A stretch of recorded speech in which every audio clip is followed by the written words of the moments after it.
Le conseil municipal des jeunes s'est réuni en séance plénière autour du maire pour faire un bilan de mi-mandat. L'occasion pour ces jeunes élus de rendre des rapports détaillés sur leurs actions, comme pour la campagne de collecte en faveur des Restos du Cœur. Nous sommes partis au centre Leclerc et Carrefour pour pouvoir demander aux personnes d'acheter des produits et de nous les donner pour pouvoir après les redonner aux personnes des Restos du Cœur, pour pouvoir en quelque sorte les aider, les accompagner dans leur chemin.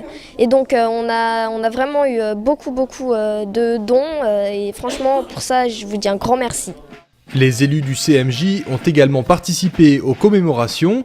Ils se sont engagés à travers des actions en faveur de personnes défavorisées ou en situation de handicap. Et ils se sont particulièrement investis dans les opérations liées à l'environnement, comme la fête de la nature ou l'opération Nettoyons notre ville, qui les a beaucoup marqués. Ils ont donc soumis une idée au maire. Faire des affichages pour sensibiliser les habitants, les Arcisiens. Des affiches pour ne pas jeter des objets par terre parce que vraiment ça pollue et c'est pas très joli aussi pour la ville. Des jeunes particulièrement impliqués dans la vie citoyenne locale. Ils ne sont pas restés inactifs, ils ne sont pas restés passifs. Ils ont proposé beaucoup de projets et ça c'est vraiment très important pour nous de savoir que derrière la thématique, ils ont bougé. Je suis très fier. Les jeunes du CMJ sont élus pour 2 ans. Ils ont déjà de nombreux autres projets en tête jusqu'à la fin de leur mandat l'année prochaine. Parce qu'Internet est un outil formidable mais qui peut présenter certains dangers pour les mineurs, la ville a tenu à organiser une conférence pour les adultes destinée à comprendre les usages du web pour les jeunes. À travers les réseaux sociaux ou les jeux en ligne par exemple, il est important de protéger les enfants. Ce qui est le plus présent aujourd'hui, c'est les cyberviolences, le cyberharcèlement, les mauvaises rencontres, le piratage de comptes par exemple, et aussi tous les contenus inappropriés que les jeunes peuvent rencontrer sur Internet. Une réalité qui peut toucher tout le monde. Et moi j'ai déjà été victime de cyberharcèlement, donc ça me paraissait important de faire un retour là-dessus et d'avoir les clés aujourd'hui pour résoudre ce genre de problématiques qui touchent de plus en plus de jeunes avec la multiplication des réseaux sociaux. La meilleure manière de pallier ces difficultés, c'est encore d'en parler avec les enfants, de s'intéresser de près aux sites et aux contenus qu'ils visitent pour être mieux informés et les guider vers les bons usages d'Internet. Lors de l'ouverture de la saison culturelle, c'est le premier spectacle qui a affiché complet. C'est donc devant une salle comble que l'humoriste Jarry a présenté Atypique, le spectacle avec lequel il est en tournée depuis 1 an. Hey, vous vous croyez où là? Libère ton corps! Vous êtes dans une salle d'attente, monsieur. J'ai complètement oublié qu'on était à Pôle emploi. Pôle emploi, la recherche d'un job, c'est le point de départ de ce spectacle déjanté dans lequel Jarry raconte, à sa manière, les petits boulots qu'il a pu tester dans la vraie vie.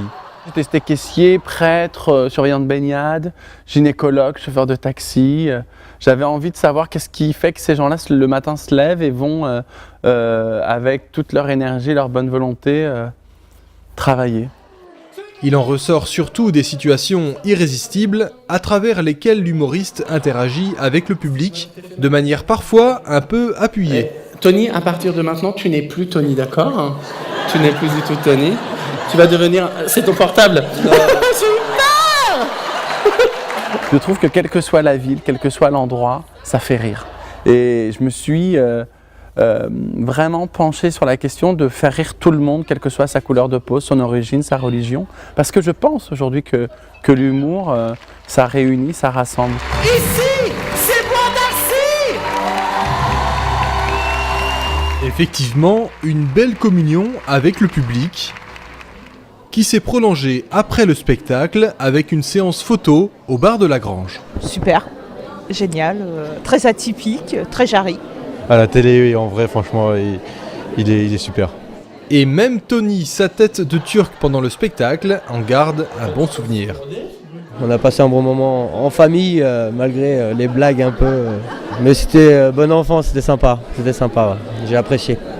Le spectacle de Jarry vient de sortir en DVD, une manière de prolonger le plaisir depuis son salon.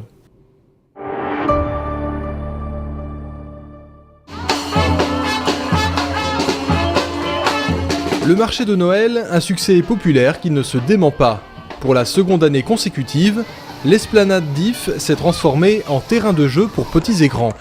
Et chacun venait y trouver bonne humeur et convivialité. Les jouets, la patinoire, le manège. Il y a aussi la bibliothèque où tu peux aller et tu peux lire des livres. Il y a le manège, et il y a les jouets là-bas et c'est super. Un peu de festivité, d'animation pour les enfants, surtout le manège. Puis cette année, on va essayer la patinoire. La patinoire, décidément très prisée par les enfants et qui n'a pas des amplis du week-end. D'autres profitaient de la pêche à la ligne, pendant que les gourmands dégustaient churros et barbe à papa. Mais certains venaient bien entendu pour une personne en particulier. Le Père Noël. Hein? Le Père Noël? Le Père Noël. Il était bien là, avec son manteau rouge, sa longue barbe blanche et son panier de chocolat. Une petite photo souvenir indispensable avant de découvrir le marché de Noël dans la salle des fêtes. Une trentaine d'artisans, confectionneurs, vendeurs indépendants de produits locaux proposaient des petits trésors qui, sans aucun doute, finiront au pied du sapin.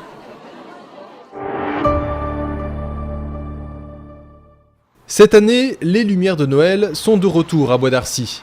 Des illuminations acquises aux enchères pour un montant de 4 000 €, un budget raisonnable pour faire briller les rues de la ville aux couleurs des fêtes de fin d'année.